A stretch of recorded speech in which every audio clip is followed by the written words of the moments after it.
মুজিব এবং হাসিনা নামা অনেকক্ষণ শুনেছেন। আমি সেগুলি আবার বলে আপনাদের ধৈর্যচ্যুতির কারণ হব না। আমি শুধু বলতে চাই যে শেখ মুজিবুর রহমান যখন বাংলাদেশ শাসন করেছিলেন, সেই আমলে 1972 থেকে 75 পর্যন্ত আমি একজন ঢাকা বিশ্ববিদ্যালয়ের ছাত্র ছিলাম এবং পরবর্তীতে একটা সময় সেনাবাহিনীতে প্রশিক্ষণরত ছিলাম। সম্পূর্ণ ঘটনা আমাদের চোখের সামনে ঘটেছে এবং আমাদের তখন বোঝার এবং এই সকল বিষয়ে অংশগ্রহণ করার সক্ষমতাও ছিল। মুজিব ছিলেন একজন বড় ধরনের খুনি, মিথ্যাবাদী এবং টাকা পয়সা লুটপাটকারী।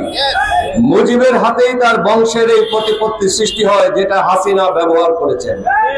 খুনি হাসিনা যত লোক মেরেছেন এখানে, সেটা যেহেতু এই মুহূর্তে আমাদের সামনে রয়েছে, খুব নিকট অতীতের ঘটনা, তাই এটাই আমাদের কাছে খুব হৃদয় বেদনা, করুণ এবং মর্মস্পর্শী মনে হচ্ছে।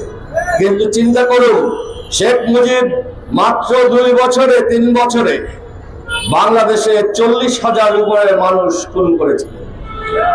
শুধুমাত্র একটাই কারণ ছিল যে তারা আওয়ামী লীগের প্রতিপক্ষ ছিল, রাজনৈতিক প্রতিপক্ষ।